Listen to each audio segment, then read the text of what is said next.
This episode is brought to you by the Nurse Residency Program with HCA Healthcare. With graduation season already in motion, now is the time to plan for the next steps in your career, which is why I recommend checking out the Nurse Residency Program with HCA Healthcare. HCA Healthcare's year-long nurse residency program is tailored to support new grad nurses and ease that first-year anxiety. Plus, HCA Healthcare gives you the opportunity to advance your career in one of the largest healthcare systems in the country. Don't wait. Students preparing to graduate and recent grads are eligible to apply to the nurse residency program at HCA Healthcare. You can learn more today at careers.hcahealthcare.com/residency. Again, that's careers.hcahealthcare.com/residency. HCA Healthcare is an equal opportunity employer. Now on to the episode.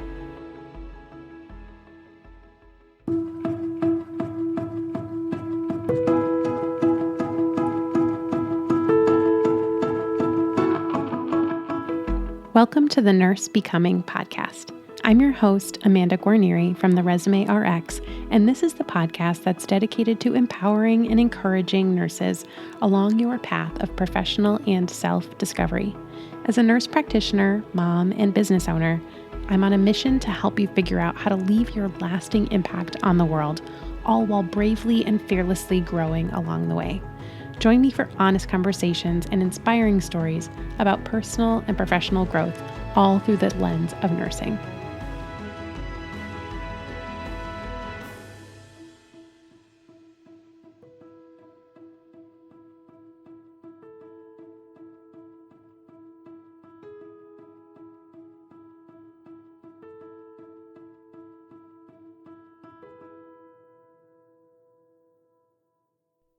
Hello. Welcome back to the Nurse Becoming podcast. It's your host, Amanda Guarnieri, and thank you as always for spending this time with me. Today, I just wrapped up this interview. I record the intro after I actually do the interview so that I can tell you a little bit about what to expect. And I just interviewed Ebony Thyme, who is a Locum Tenen nurse practitioner, which is a travel nurse practitioner, essentially. This is less common than travel nursing. It's common. These jobs are out there, but I think people are less aware of this option.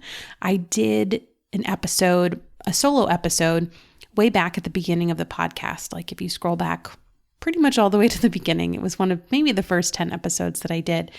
And I explained this type of role. And so I'm really excited to finally feature an interview with a Locum Tenen nurse practitioner. And Ebony specifically really makes it her entire lifestyle. You'll hear about her traveling, not just for her NP positions, but in the time in between her assignments, she lives a very luxurious travel lifestyle. And I really just think that this opportunity of being a locum tenens provider can really be the solution to a lot of problems that nurse practitioners face in terms of work-life balance and work-life integration. It really, I don't want to say it seems too good to be true, but it definitely seems like a great option if you are the type of person who maybe wants a little bit more flexibility in your career. So I won't give away all the gems because that's what the interview is for. So let's go ahead, dive into my interview with Ebony Thyme. Hi, Ebony. Welcome to the show. Hi, Amanda. How are you? I am great. I'm really excited to talk to you. Mainly because, we've chatted on Instagram before and never had the chance to officially connect face to face. But also, I think that my listeners are going to be really excited to hear about you and your story and what you do. So thank you so much for being here. Thank you for having me. I'm excited. So I would love to start, I've already introduced you in the intro, but I'd love for you to introduce yourself in your own words. Tell us a little bit about who you are and what you do.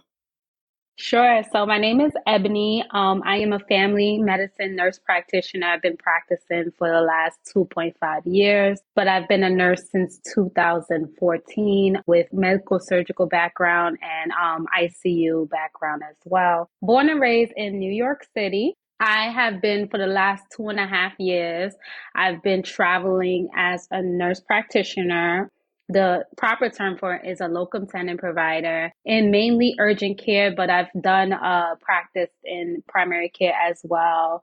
My background as a locum tenens provider include urgent care, which is where I started actually. I have primary care experience with chronic diseases. I've done transgender care, HIV care as well. I've had a couple of patients that were hepatitis B and other infectious diseases as well. I've done before. And I ran the first COVID-19 testing center in New York, the outside centers. That's awesome. That is so cool. I have so many questions. Like I don't even know where to start. This is so exciting because I think that like there's certainly a novelty around being a travel nurse and also knowing that you can be a travel NP because that's essentially what we're talking about, right? Like, would you say that locum tenens is pretty similar to travel nursing, just one's NP and one's RN? Yes and no. So the good thing about me is that I can speak on it from both ends. I was a travel nurse before I became a travel NP. And so the concept with some, not all, locum positions is the same as travel nursing. You still get housing. Let me backtrack. If you are working as a W-2, which is what travel nurses work as, you will get like a housing stipend, which is about the same as travel nursing. However, most jobs are not W-2, they're 1099 positions. And so you are responsible for a lot of things on your own because essentially you become an independent contractor. Travel nursing, as far as I know, majority are independent contractor agencies. So the difference between that is that yes, locum companies will provide you with transportation. They will provide you with housing. They may cover your mileage, parking expenses. They will cover your flight. It's more of a ask for what they will cover and see if you would get it kind of thing, rather than travel nursing is just covering housing and meals and incidentals, I believe. So that's one of the major differences between travel nursing and traveling as a nurse practitioner. Essentially, another huge difference between them is that you can actually travel as an NP, but it be written under your business as opposed to a personal expense, meaning that local agencies will not actually pay you as the provider. They'll pay your business and you can opt to pay yourself from your business. So it's a great way to grow a already six-figure business. Where travel nursing, they don't do that at all, actually. Yeah, that's a really important distinction that I hadn't considered before. The fact that travel nursing, you're looking to be more traditionally employed, but just short-term contracts as a W-2 versus, locum tenens positions pretty much exclusively are 1099 independent contractor roles. So tell me about your nursing, like before you became an NP, you said that you traveled as an RN. So I'd love to hear, like when you became an RN, what did your path kind of look like? Sure. So, oh my God, I had a rough path. It was not easy for me at all. And it only made me stronger though and more resilient. So I wouldn't take anything back. So I started nursing school straight out of high school. So I was 17 years old when I started nursing school. I have a late birthday. So Mhm. I started I was one of the youngest in my classes. And my very first semester, I had failed. It was my first time away from New York City, away from family. I was with my friends. I guess I didn't take the seriousness of nursing. And I got straight into the program from high school and I failed my first semester. It was devastating. Oh my gosh, it was so devastating. And I'm talking about I had a 1.7 GPA failed. Like that was like about to get kicked out of nursing school and the school itself failing. I don't think nursing was my passion from the beginning because I wanted to be able to help people. I wanted to be working in a hospital, but it could have been anything in the hospital. I just so happened to get into the nursing program right away. So I didn't know what to expect. And then when I failed, it was devastating for me. And after I failed is when I realized I wanted to do nursing. It was like, oh my gosh, no, I need to do this. So I stayed in the library all the time and I studied and studied and studied. Essentially, I ended up graduating nurse practitioner school with a 4.0 summa cum laude. But I had obstacles along the way. I failed my NCLEX twice. And I also was like told not that I wouldn't get into my master's program. And it was just like all these different things that like kind of had me like, oh, maybe nursing wasn't for me. But like I said in the beginning, all of these obstacles is what made me more resilient, and I wouldn't take it back. So I graduated RN school in 2014. I did med surge. And then when I was getting my BSN, like I went straight through with school. So when I was getting my BSN, I was also studying for my NCLEX at that time. And I had also started working in critical care at that time as well. And then I went on and got my family medicine degree, graduated with summa cum laude. And I didn't even start working as an NP right away. To be honest, I started working as a travel nurse right after school was right when I was done. And I think a part of it was because going in at 17 and then finishing nursing school in general at 25, I didn't have that freedom that came along with, in your most of your 20s and stuff like that. So travel nursing was like the thing for me at that time. And a year later is when I became a nurse practitioner. Yeah, it sounds you needed a break. You were I you were in school did. forever. I can't Forever. blame you at all. So Yes. when you decided, so when you got your first job as an NP, was it locum tenens to start, or did you start in a more permanent role? So when I finally decided, to get a big girl job, that's what I Mhm. called it, it was actually a staff position in urgent care. And it was hard for me, one, because I was just excited. And I know you talk about this a lot, and the resources that you provide, I wish I had, when I started, when I got my first job, because there was a lot of stuff that I didn't ask about. I Mm. just kind of accepted the annual that I was going to be making. I didn't ask about vacation. I didn't ask about CMEs and things like that. And so day one, day one, I was shadowing. Day two, I was shadowing. Day three, I was by myself as a solo provider seeing Oh my 25 to gosh. 35 patients. Oh Day my God. three, seriously. And so it was already hard for me to transition from a role where I was a travel nurse making my own schedule and living the best life, because I also took my first solo trip around that time. I've been traveling and transitioning from that to now going to a role where I'm like, okay, I'm on my own essentially. And I needed that break. And that break only came with whether the company decides I needed to take that break, Mm. Yeah. And I honestly left Locum Ten. I honestly left my staff nurse practitioner position 4 months. I was 4 months into that position. I learned so much in that position by myself that I now practice as a solo provider in urgent care. So I basically know what I know. Right. Yeah. Four months thrown to the fire by yourself in urgent care hmm with that volume. hmm Yeah, that's hmm like a 4-month boot camp essentially. Um, Essentially, yes. I'm thankful for the two providers I had as resources, because when I reached out and I asked about resource, like who's my point of contact, they were like, oh, the people that oriented you for 2 days. So I was always calling them. I was always calling them on a day off and reaching out to my friends that were already working, using up to date like crazy Epocrates. And like I had my books. I would step out the room and like look and, research stuff. And I felt like I was still in school essentially. Like anything I didn't understand during the day, I wrote it down and I went home and did my research on treatment plans and stuff like that. And it should have never been like that to begin with. But I was excited about working 312s. And I thought, like, you know what? I knew I didn't want to work Monday to Friday. At least I would have some type of freedom with 312s. But I always left the work exhausted. mm. And yeah, I had to quit. I quit and I went back and I shot my shot for locum tenens and I got it. And it wasn't even urgent care, it was primary care.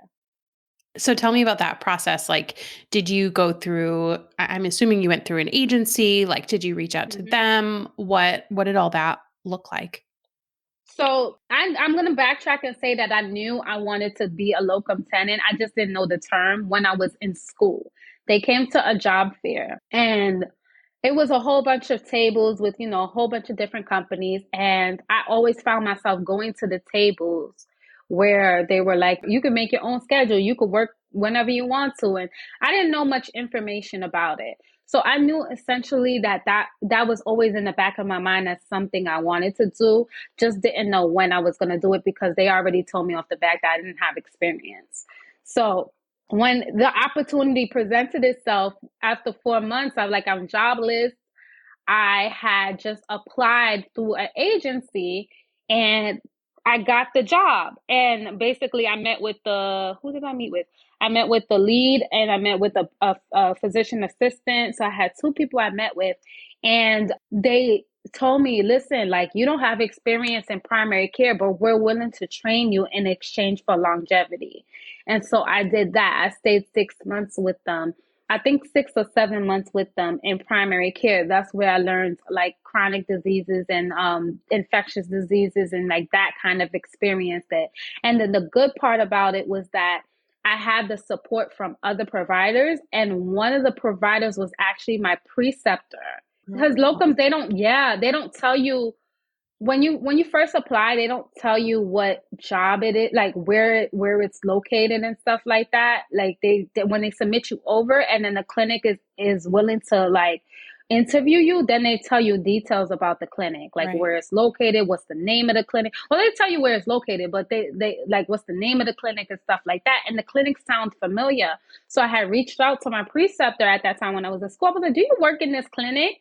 And he was like, "Yeah, I work there." So that was a plus for me. Plus, I had a pediatrician doctor that was always with me that actually trained me. So I had peds experience. And then anything that I needed to understand, I also had my preceptor that I worked with. So it was just a blessing for me for my very first position.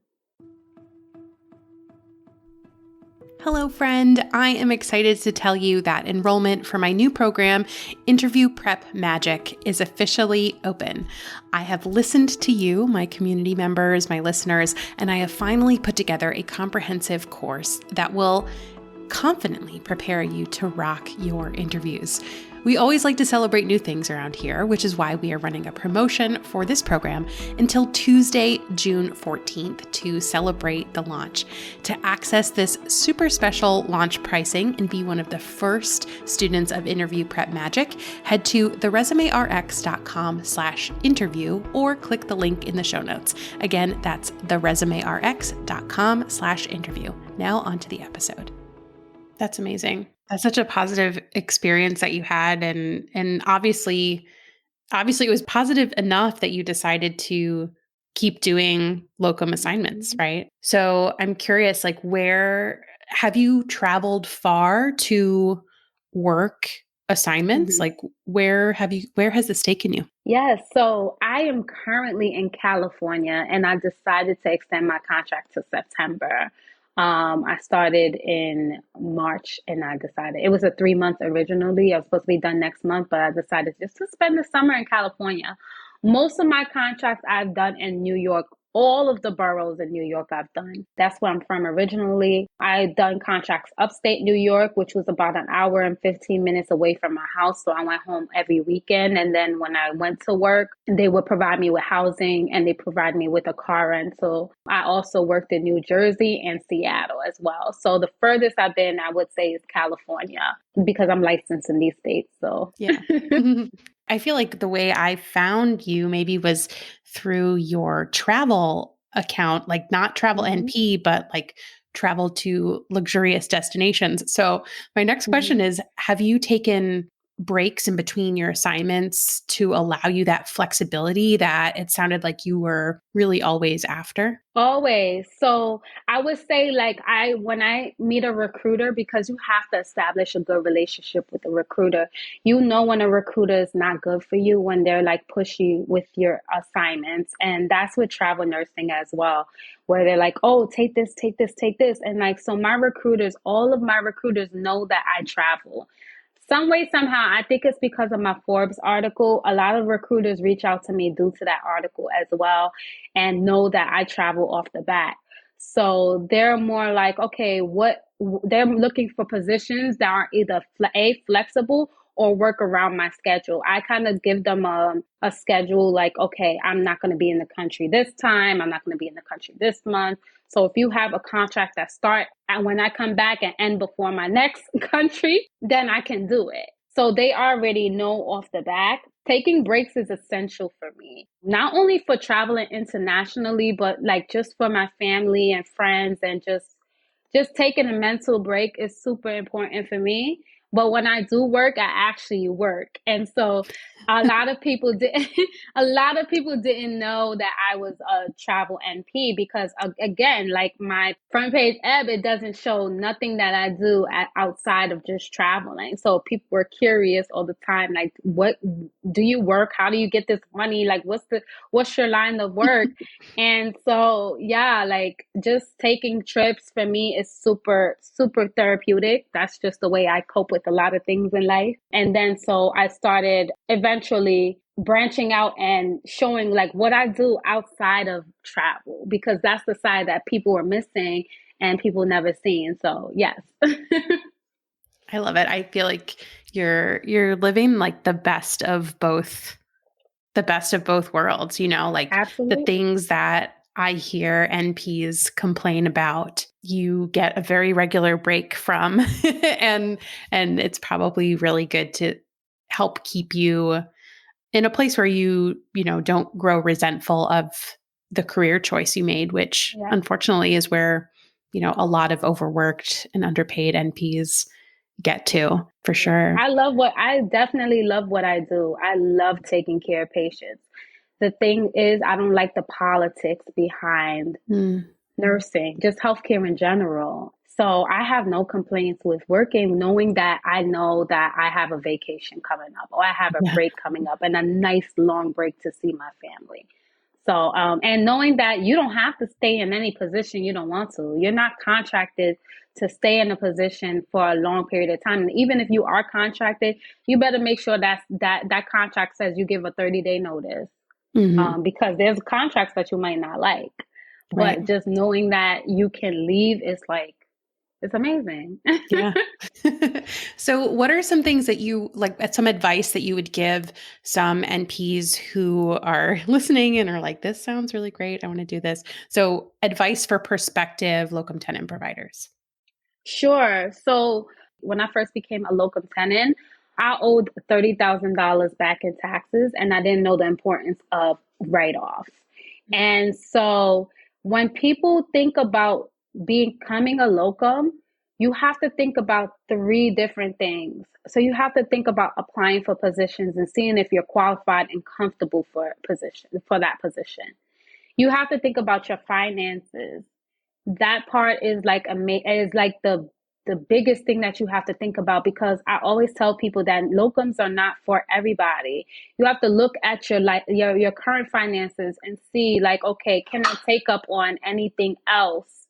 Because you will have to pay for your health insurance if you're not with one W-2 company, where most of locum contracts, like I said in the beginning, is 1099. So you will be responsible for those things. There's going to be certain stuff. Maybe you found a good contract and they don't cover housing. You're going to be responsible for your housing. So navigating and understanding how that stuff works, looking deep into your finances and see, would you profit from being a locum versus would you not profit because of your current expenses? So making sure that's at least low or clear would be absolutely the best thing to do. And then lastly, understanding taxes. Like, I know we have a CPA, we should all have CPAs, but understanding just at a basic level how taxes work and knowing that, you have to put aside a certain amount, because essentially you are responsible for putting your taxes and paying quarterly taxes. So just knowing, okay, this is a business expense versus this is not, and like knowing how your numbers look every month or every week. So those stuff are important, especially if you don't have anybody that you hire to do your bookkeeping and stuff like that. You probably should be you should have a better understanding of that and how it can affect you in the future. Like I said, I, for one, owed $30,000 in taxes because I didn't know what I was doing. And I was excited about having a travel NP position. I landed my first job. I knew freedom and flexibility, but those are the things, the minor things can become very major if you don't pay attention to it. So, yeah. Yeah, those are Hmm. really excellent points, and I completely agree. Like I consider myself to have a decent understanding of things like taxes and bookkeeping, and even still, like I granted I'm not a locum tenens provider, but my CPA for my business, and we're really talking about having a business Hmm. mindset in this type of Hmm. work. I would be lost without her. So Yeah. so if you're not really good at these things, plan to hire it out or plan to have that be a well worth it expense, I think. Yes, definitely. Because essentially, locums is a business. I always tell people that locums is a business. You have to understand, have a base understanding of how business works in order to be a locum. Or else you're going to be stuck to just taking W-2 contracts. And you want to make yourself more marketable. If most of the companies are 1099s, you probably want to make sure you understand how to be a 1099 and how to Yeah. be a W-2. W-2 pretty easy. 1099 can be a little bit complicated, so you want to have that at baseline. Yeah, for sure. In terms Mhm. of, clinical background or clinical practice, do you think, I know you had, this 4-month boot camp, then you were able to kind of launch into locum tenens work. Do you recommend a certain amount of time that NPs work Mhm. before exploring this option? It depends. So I work with new grads, I work with student nurse practitioners, and I work with practicing clinicians that have probably been practicing longer than me. It all depends. And I recommend that if you are trying to get into becoming a locum and you are a student or a new grad, know that it's not only about applying, like we said before, it's about understanding your finances and understanding how taxes will work for you as well. So that's a big part about it. As far as clinical experiences, it all depends on the line of work. For example, it's not rocket science. I did a 6-month contract doing COVID testing. A new grad could do that, Right. right? That was my 1099 locum tenens contract. They hired me not to work in the clinic. They hired me to work. They wanted to extend their current practice by offering COVID testing to the community. And that now they have all of these little, well, they're starting to cut that down, but they have all of these little pop-up COVID testing center sites. And the one that I worked in we were actually on news for this. We were the first COVID testing site in Manhattan, and I was able to run it. A new grad could do that. That's a travel NP position. So when it comes to like positions like that, I would say, well, you don't really need experience. When it comes to positions like primary care, and urgent care and maybe some specialties, I would say at least 1 year, unless they are willing to train you, because they can Hmm. train you and you can be with them up to 1 year as well. So it would really all depends, because there's some contracts will be like, nope, we don't want new grads. We don't want people that don't have experience. And then there are other contracts will be like, well, we'll take this person, but they just have to commit to a 9-month contract with us or 6-month contract with us. They will get all the support they need just by committing with the contract with us. Hmm. So they know they don't have to hire, and it's easier to hire a locum tenens provider rather than a staff NP, because they know that they don't have to cover anything for them, like health insurance and all of that stuff for them. So it's easier and it's more cost efficient to hire a locum tenens for Yeah. 9 months. Yeah, for sure. Yeah, yeah, So, that makes perfect sense.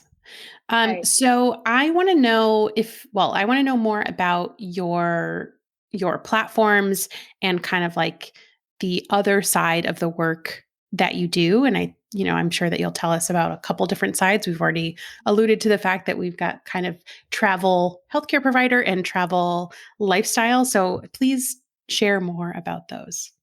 Sure. So on my travel lifestyle, I love traveling so much. I don't think I'm going to stop. But on that end, I travel solo mainly in the States and internationally as well. So on that end, I pretty much teach women how to travel solo, just to build the confidence to be able to travel solo through my experiences that I've had. I provide a ton of resources. I have a course on solo traveling as well. So that's on the travel lifestyle aspect. On the travel NP aspect, I also have a ton of resources on how to get started as a travel NP, what documents you need, because locum positions do not wait on you. And you would apply for one today. And then if you're hesitant about whether you're going to take the job or not, they have somebody by tomorrow. So you want to make sure that you have understand the checklist that you need to know and need to have in order before applying to any positions. I have an 8-week course right now that not only teaches you how to become a travel NP, but the aspects that we were talking about. Understanding malpractice insurance is one of the biggest one, health insurance, financial planning, financial advisors, estate planning, because when you start making more money, you want to know where your money is going, and you want to build a legacy pretty much. And so we have other passive incomes that you can get, stocks and investments that we talk about in the 8-week curriculum. And not only that, they're able to connect with the people that I work with as a locum. And the biggest part about it is that they can connect with a Locum Tenens recruiter right away, who is open to answer any questions, helping them get started. And then on top of that, I have a VIP community for Locum Tenens. This is where I drop a lot of information in there, more information about understanding contracts, telemedicine opportunities. I always drop any locum positions in there, any companies that reaches out to me. I drop inside the VIP community. It's a 24-hour tech support. If they want to hop on a phone call with me, we schedule a phone call. We talk about their specific situation.